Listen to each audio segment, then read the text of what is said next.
ensinai o caminho que teu filho deve andar para quando ele estiver velho não se desviar. E lá em 1 João, olha esse texto, que esse texto é bem interessante. 1 João,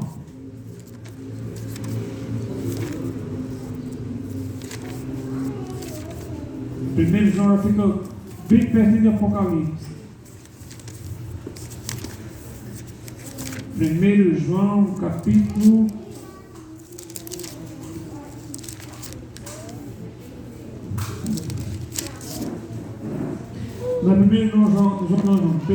3 João, versículo 4. E João só tem um capítulo. 3 João só tem um capítulo. 3 João, versículo 4. Amém? Não tenho maior alegria do que esta, é de ouvir que meus filhos andam na verdade. Não tem maior alegria de um pai é ouvir uma pessoa dizer: seu filho anda na verdade. E quem é a verdade? Jesus Cristo. Jesus diz: eu sou o caminho, a verdade e a vida. Quem vem a mim não vai se perder. Irmão, Jeremias 32. Não, vamos para Lucas. Lucas vai comentar em João. Vamos para Lucas capítulo 8, versículo 17. Lucas capítulo 8, versículo 17.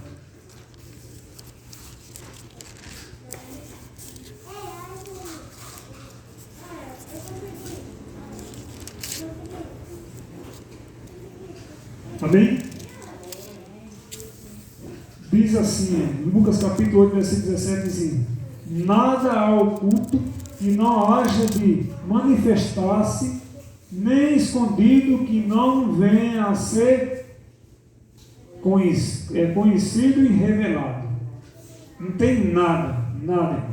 Então é isso que nós temos que pensar sempre de nossa vida, que Deus está ligado em tudo.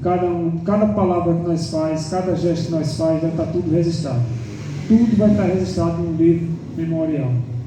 E naquele grande dia, quando se abrir os livros, aí nós vamos ver o nome de cada ser humano passando. E diz lá em 2 Coríntios capítulo 5, versículo 10. 2 Coríntios, ou segundo, né? 2 Coríntios, segunda carta. Segunda carta, capítulo 5, versículo 10.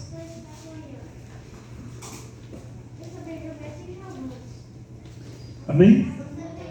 Diz aqui a palavra do Senhor: porque importa que todos nós compareceramos perante o tribunal de Cristo, para que cada um receba segundo o bem ou o mal que tiver feito por meio do corpo. Cada um de nós vai comparecer perante o tribunal de Cristo. Voltando um pouquinho, em Romanos capítulo 14, versículo 12.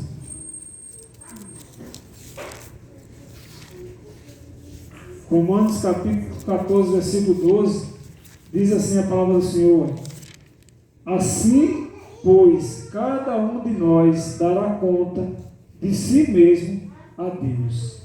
Cada um de nós. Imagina ainda quem é pai e mãe, que Deus vai cobrar de cada um de nós, né? Então, mas cada um de nós vai prestar conta perante Deus na vida que Deus deu para cada um de nós e que nós estamos fazendo com ela. Nós vemos muitas coisas acontecendo, assim, em termos de alimentação, né, que a nossa igreja já tem uma recomendação sobre isso, e nós vemos o adoecimento que está acontecendo aí no mundo, tipo colesterol alto, pressão alta, diabetes, e muitas vezes, irmão, é através da nossa alimentação. Então, assim, o que é que nós estamos colocando dentro do nosso corpo? Será que o nosso corpo está preparado para receber o Espírito Santo, se manter dentro de cada um de nós? Porque nós pedimos todo dia, né, a renovação do nosso batismo, e a Bíblia diz que nosso corpo é templo do Espírito Santo. Nosso corpo é templo do Espírito Santo. Então, que nós possamos cada vez mais, irmão, que nós pudermos evitar. Sabemos que não é fácil. Eu estava falando, tem coisas que nós temos que entender, e nós temos que entender quando a pessoa já tem entendido, ou o que depende de nós é levar essa mensagem, uma mensagem de saúde, uma mensagem de salvação, uma mensagem de que a pessoa tenha a salvação. estava conversando com um senhor perto da minha casa, e ele questionou, ele perguntou pelo irmão, lá do museu, e eu falei que nós estávamos numa reunião. E ele assim se admirou, porque o irmão, pela idade que ele tem, ele se converteu na igreja adventista, né, que é a família todinha católica, como eu acho que acredito que a maioria de nós aqui saímos da igreja católica, porque todo mundo se identifica como católico.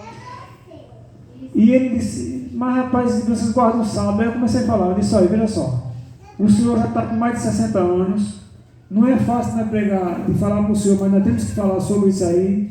Veja só, nós foi acostumado o tempo todo de achar que o domingo é o dia do Senhor, um dia santo, um dia que fosse para mim, e tal. Então é difícil você colocar na cabeça da pessoa, quando a pessoa não sabe ler, ou quando a pessoa não ouve, para explicar para a pessoa que o dia de sábado foi o dia que Deus santificou, abençoou e descansou. Só que eu fiz um exemplo para ele, eu peguei uma sandália que estava no meu pé e falei para ele assim, veja só, se você pegar um índio que vem da Amazonas, dentro da mata, que nunca viu ninguém, nunca viu gente, só anda descalço, sem roupa, e você pegar uma sandália dessa para ele, pegar uma sandália, por exemplo, isso aqui é uma sandália, você dizer aqui, ó, isso aqui é um sapato, isso aqui é um sapato, e ele volta para a terra dele, onde ele saiu, ele chega de volta lá, e chega lá e ele fala, ele diz que ele chega com a sandália lá e mostra para a família dele, e vai dizer que aquilo ali é um sapato. Se um daqueles lá vier, ele ficou lá, e outros vier para aqui, de volta, ele vai dizer que aquela sandália é o quê? Sapato. Um sapato. Por que ele vai dizer que é um sapato? Porque ele aprendeu dessa forma. Então ele vai morrer dizendo que é um sapato, quando na verdade é uma sandália. Você está entendendo? É isso que acontece muitas vezes com as pessoas que estão seguindo uma religião que não é errada, vou dizer que não é errada, mas assim, que Deus quer que todos cheguem ao arrependimento, mas que tem um ensinamento errado. Certo? Essa pessoa pode ser inocente nisso aí. Então, mas ela aprendeu o tempo todinho desse jeito. É difícil mudar o pensamento da pessoa dessa. É ou não é? Só pelo trabalho do Espírito Santo de Deus. Porque não acredito que seja para todos aqui. Não sei se todos foram da igreja católica ou de outras igrejas evangélicas ou do outro espírito assim, mas você vai aprender o que a pessoa lhe ensinar. Então, muitas vezes é isso que acontece.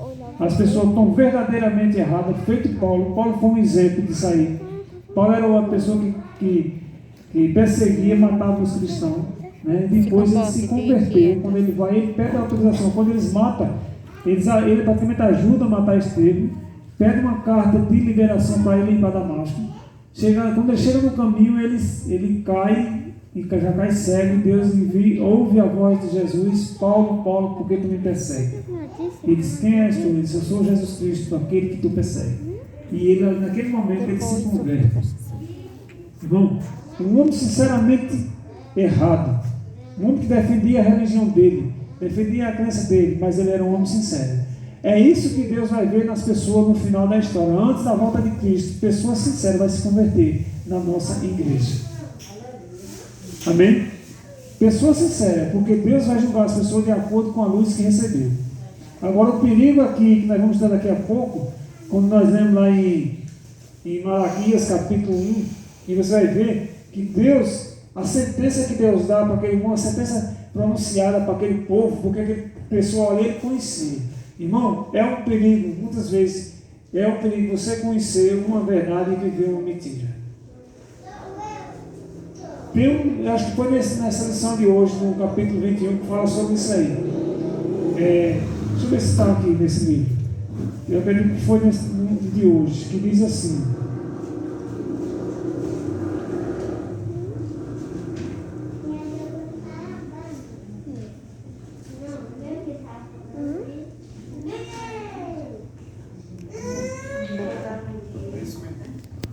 Essa lição de hoje aqui, ó, que fala no capítulo 21, primeiro rei, diz assim: um grande perigo para nós é a tentação de imitar as pessoas a quem nos opomos.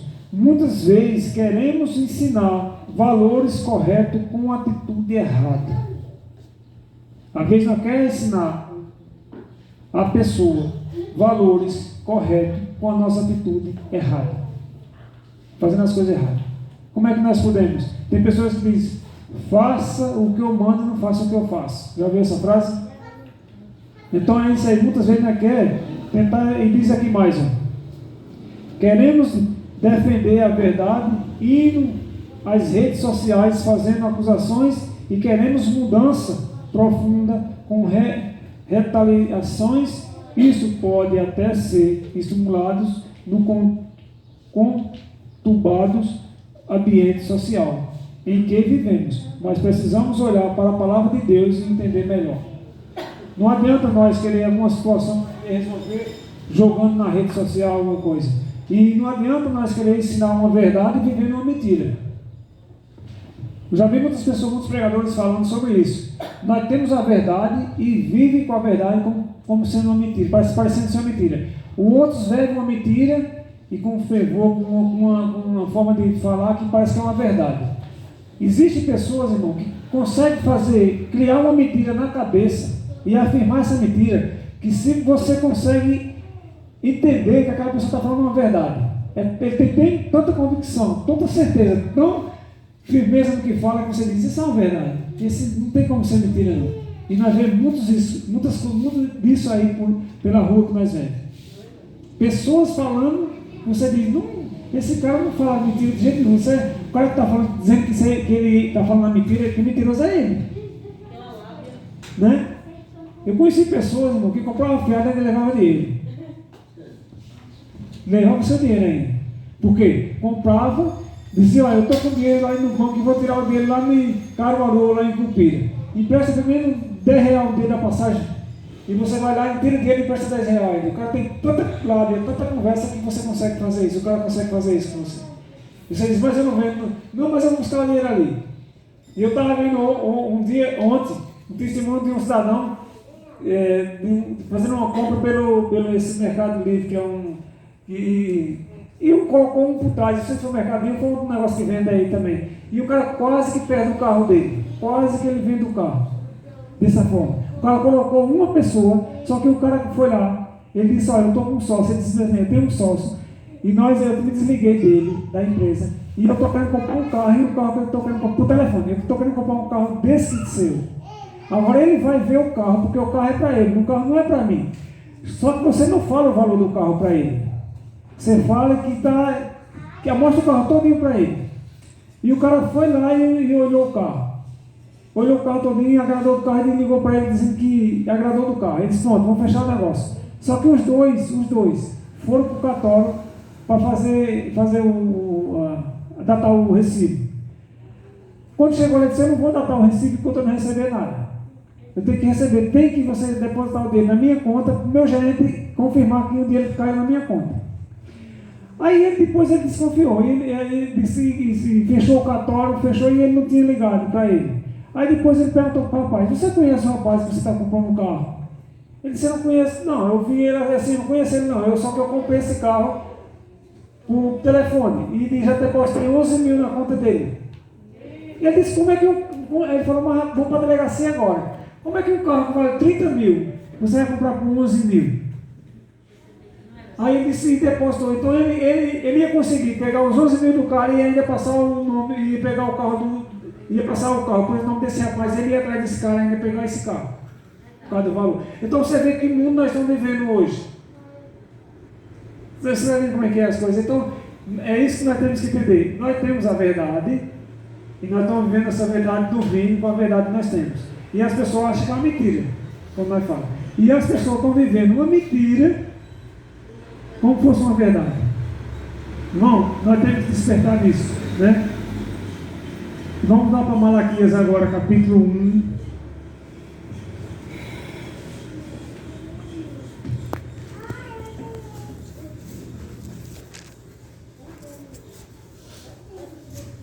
Malaquias, capítulo 1.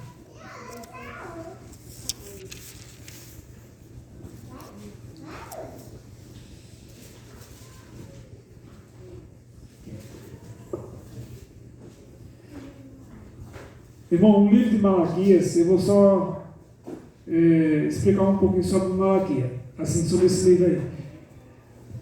O personagem central da Bíblia é Jesus Cristo, de Gênesis a Apocalipse. O personagem central da Bíblia é Jesus Cristo. o personagem central de Apocalipse é Jesus Cristo. Do primeiro capítulo até o 22. Só que a mensagem central de Malaquias,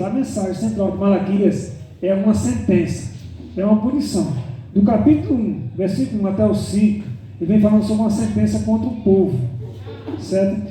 Do capítulo 1, versículo 6, até o capítulo 2, versículo 9, o Senhor denuncia a apostasia dos sacerdotes, certo? Do capítulo 2, versículo 10, até o capítulo 2, versículo 16, o Senhor denuncia a apostasia do povo. Porque assim, é isso que nós temos que pensar.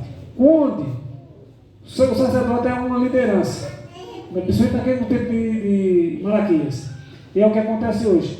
Quando um pastor, ele ensinou, faz alguma coisa errada, automaticamente, a igreja toda vai junto. Automaticamente, certo? É o que nós vemos hoje. Nós não vemos isso na nossa igreja, porque a nossa igreja é uma igreja que tem a verdade, é uma igreja que nós temos conhecimento bíblico. Mas as igrejas aí, que prega prosperidade, vai pregando cura, e todo mundo segue o pastor, quando o pastor vai a um Deus, vão se afundar todo mundo junto no mesmo lugar. Você está entendendo? E isso aconteceu no tempo de Malaquias. Quando os sacerdotes tentaram fazer as coisas erradas, o povo seguiram. E é onde Deus, ele dá uma sentença, onde ele fala, é onde ele vai falar sobre isso aí. Ó. Ele diz aqui, ó, veja só, primeiro capítulo 1, versículo 1, nós vamos ler de novo. Sentença pronunciada pelo Senhor contra Israel, por intermédio de Malaquias. Eu vos tenho amado, disse o Senhor. Então, mesmo as pessoas fazendo errado, Deus ainda tem amado aquele povo, certo? Eu tenho amado, disse o Senhor, mas vós dizeis, em que nos temos amado? Eles questionam Deus. Não foi Esaú, irmão de Jacó? Disse o Senhor, todavia amei a Jacó. Versículo 3, porém, aborreci a Esaú e fiz dos seus montes uma assolação e dei a sua herança aos chacais do deserto. Versículo 4, e Edom diz, fomos destruídos, porém tomaremos a edificar as ruínas. Então disse o Senhor do exército, eles edificarão, mas eu destruirei Edom. Será chamado terra de perversidade e povo contra quem o Senhor está irado para sempre. Os vossos olhos o verão, e vós direi, grande é o Senhor, também foram dos limites de Israel. Então aqui, irmão, você vê que a sentença desse povo aí, Deus mesmo vai dar a sentença para eles, porque eles não obedeceram. E nós vemos que Deus, ele sempre vai dar a sentença para algumas pessoas. Só que até então, Deus dá oportunidade para todos. E nós estamos vivendo um tempo hoje que Deus está dando oportunidade para cada um de nós. Porque nós estamos bem próximos da volta de Cristo. Quem não crê nisso? Quem não acredita nisso? Quem acredita que Jesus está bem próximo de voltar? Jesus está bem próximo de voltar. Todos os sinais, nós estamos vendo aí, todos os sinais. Por coisa pouca falta para Jesus voltar. E acreditamos que, como nós acreditamos no decreto dominical, não vai ser que as muitas pessoas estão tentando se preparar quando o decreto já estiver assinado. Mas o preparo nosso é hoje. Se não se preparar antes, nós não conseguimos, irmão. Não. Nós temos que entender na vida espiritual como fosse na vida de um atleta, de uma pessoa que vai competir com um campeonato, alguma coisa. Você acha que uma pessoa que vai lutar, uma pessoa que vai correr, você acha que essa pessoa só vai correr no dia da corrida? Não. As pessoas têm um preparo diariamente, todo dia, às vezes 5 horas, 10 horas, 8 horas, depende. As pessoas fazem natação mesmo, é um preparo grande, pessoas que correm é um preparo grande. Então, é diferente do povo de Deus? Não. Nós temos que se preparar todo dia. Por isso que nós precisamos ler a Bíblia, estudar a escola sabatina, ler um livro de profecia, fazer oração. Isso é o básico do cristão. Porque se nós não fazer isso aí, nós se desvia. Nós não fica na igreja. Chega uma hora que você não tem vontade nenhuma de estar na igreja. E mesmo nós estamos fazendo tudo isso aí, muitas vezes dá vontade de você ficar em casa. Imagina você não fazer nada disso aí. E nós sabemos da forma que o inimigo ele trabalha, né? Porque é isso que ele quer. Ele quer que cada vez você se afaste. Cada vez você se afaste do caminho de Deus. Ele faz de tudo para você não ter a verdade que nós temos. Conhecer a verdade que nós conhecemos. Porque cada vez que ele conhece, que um ser humano ele conhece a verdade, é menos um para ele. Então ele trabalha muito em cima disso aí. E nós vamos vendo isso aí, ó. Aqui em Jeremias, a mensagem, qual é a mensagem central de Malaquias? É a sentença. Qual é o versículo central do livro? O versículo central do livro de Malaquias está lá em Malaquias capítulo 2, versículo 17.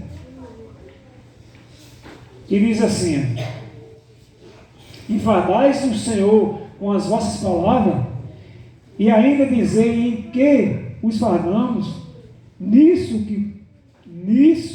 que pensais, qualquer que faz o mal passa por bom aos olhos do Senhor, e diz, e que ele se agrada. Ou, onde está o Deus do juízo? Irmão, esse versículo aqui é o versículo central de Malaquias, porque aí o povo está dizendo para Deus que, para os olhos de Deus, quem faz o mal é o que é bom. E é hoje, no tempo de hoje, que nós vemos isso aí. Nós vemos as pessoas dizer assim: por que fulano não vai para a igreja, fulano e prospera? Tem tudo isso aí, né? Então, eles fazendo as coisas e nós dentro da igreja olhando para as pessoas do mundo e dizendo: ele está prosperando, ele tem as coisas, e eu trabalho, estou na igreja fazendo trabalho de Deus e muitas vezes não tenho nada. Irmão, isso é um perigo, porque Deus ele vai dar a resposta no final. Veja o que é que diz aqui no capítulo 3, já vi que o irmão já colocou ali, já está encerrando. Aqui no capítulo 3, continuando no versículo 1, diz assim: ó, eis que eu envio o meu mensageiro, que prosperará o caminho diante de mim, e de repente virá ao Senhor, ao seu templo, o Senhor, a quem vos buscai, o anjo da aliança, a quem vos desejais, eis que ele vem, disse o Senhor do exército. Quem é o anjo da aliança? Jesus Cristo. Jesus Cristo está vindo aí, vou encerrar rapidinho.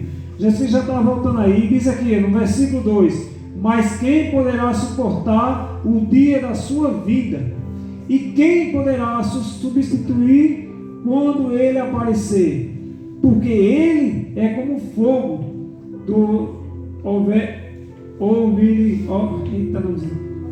Orives, e como o potaça dos lavadores. O versículo 3: a sentação como derretendo e purificando de prata.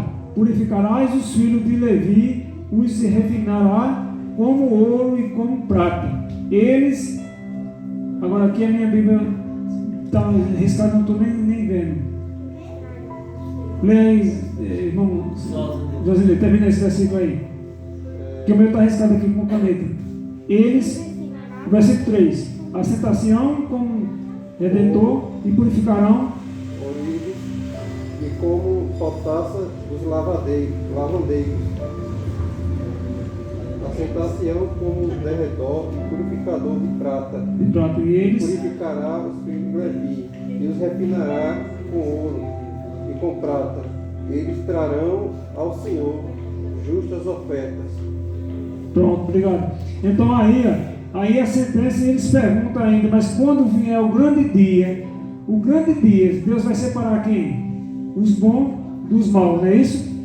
E na volta de Cristo, aqueles que fizeram bem vai ter a recompensa. Só que quando chega no capítulo 4 de Jeremias, de Malaquias, você vê o que acontece no capítulo 4 aqui, ó. Tem ainda o versículo, o versículo 3 ainda, versículo 3, diz assim: a diferença entre o justo e o perverso. As vossas palavras foram duras para mim, diz o Senhor. Mas vós dizeis: em quem temos falado contra ti? E eles perguntam. Versículo 14: vós dizeis: inútil é servir a Deus que nos aproveitou. Temos cuidado em guardar os seus preceitos e andar de luto diante do Senhor do exército. Versículo 15: ora, pois nós reputamos por infeliz, soberbo ou orgulhoso, né? Também os que cometem impiedade prospera. Sim, eles tentam ao Senhor e escapam. Ele faz tudo errado e escapa. Eles estão dizendo assim, os perversos aí estão fazendo tudo e estão escapando. Os perversos estão fazendo tudo e estão prosperando, estão tendo as coisas. E nós? Agora veja o que Deus responde aqui, ó. No versículo, deixa eu ver onde foi que eu parei no 16, vou ler 16 agora. Então os que temiam ao Senhor falavam uns aos outros.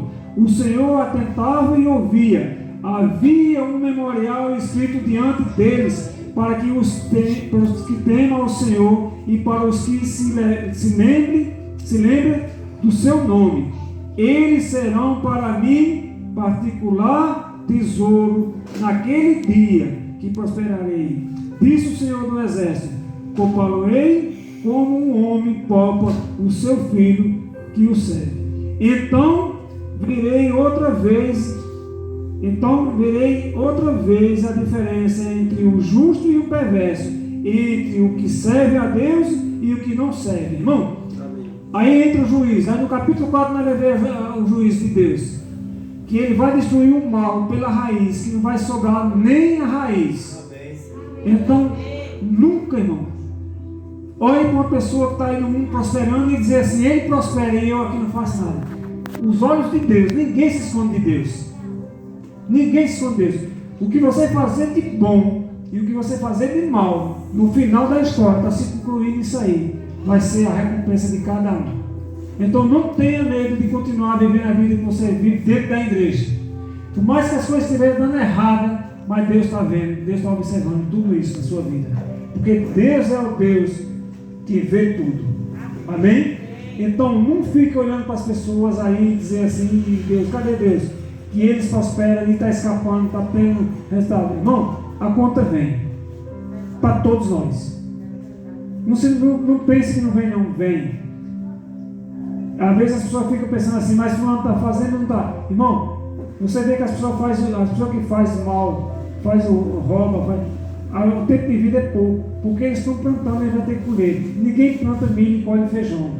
Então, aqui em Malaquias, você vê que ele fala assim, é o juízo de Deus, que ele fala no versículo 1, pois eis que vem o dia ardente como fornalha, no capítulo 4 agora, e todos os soberbos, e todos os que cometem perversidade serão como restolho. O dia que vem os abrasará, diz o Senhor do Exército, de sorte que não lhes deixarão nem raiz e nem ramo. Mas para vós outros que temem o nome, nascerá o sol da justiça, trazendo salvação nas suas asas, e sairão, salterei como bezerro solto da estrebaria. Pisarão os perversos, porque se farão cinza debaixo das plantas dos vossos pés. Naquele dia que preparei, diz o Senhor do Exército. Lembrai-vos da lei de Moisés, meu servo, a qual lhe prescrevi em Horebe para todo Israel, e a saber, estatuto e juízo. Eis que eu vos enviarei o profeta Elias, antes que venha o grande e terrível dia do Senhor. Ele converterá o coração dos pais aos filhos e o coração dos filhos aos seus pais, para que eu não venha e vire a terra contra a maldição. Então, irmão, aí é que vai ver a justiça de Deus e o encerramento do mal. E o mal não vai existir mais. Só que em Apocalipse capítulo 6 a pessoa fala: até quando, Senhor, tu vai vingar o sangue dos justos? Vai estar bem próximo. Jesus está voltando. Se Jesus está voltando, vocês creem nisso? E a justiça de Deus, irmão, não se preocupe com riqueza aqui. Peça saúde e peça comida todos os dias e ter sossego na vida. Isso é o básico para nós. Você não vê nenhum pastor da nossa igreja rico. Porque eles são salariados. É isso que nós aprendemos nesse livro. Porque o livro está mostrando que cada pastor ele tem seu salário. Do presidente é um salário só. Só que o presidente do campo, ou o pastor departamental, ou o pastor do distrito, eles vão ganhar de acordo, assim, por fora, que no livro está falando sobre isso aí, as viagens que eles vão fazer. Por exemplo, o pastor presidente nosso, ele faz esse campo aqui todinho. Será que ele tem que visitar tudo isso aí? Então, tem a gasolina, que é um custo de vida que eles têm fora o salário deles. Então, você não vê um pastor rico. Por quê? Porque o dinheiro é de Deus, o dinheiro é santo, o dinheiro eles estão ganhando com o dinheiro nosso. Então, a igreja sabe fazer. Ela tem organização nessa igreja. Então, irmão, vamos ficar de pé para fazer uma oração. Eu ia louvar o hino, mas eu sei que tem uma hora que pode. Então, coloca o hino 545, irmão, por favor, em nome de Jesus.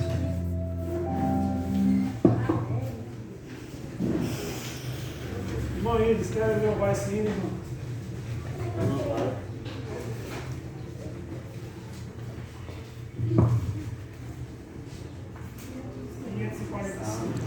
(545) em nome de Jesus.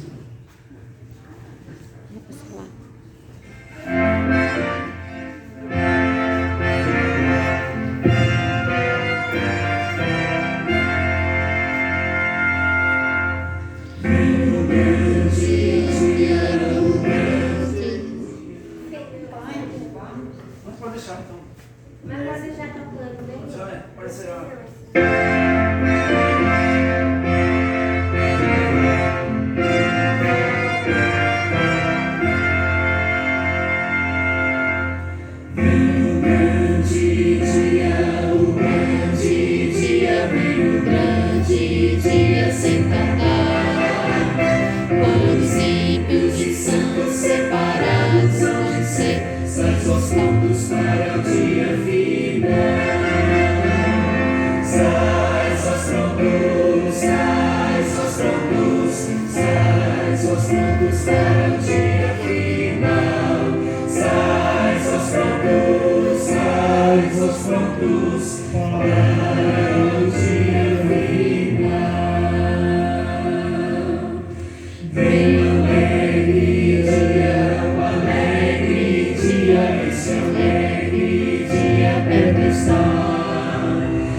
Amém, irmão?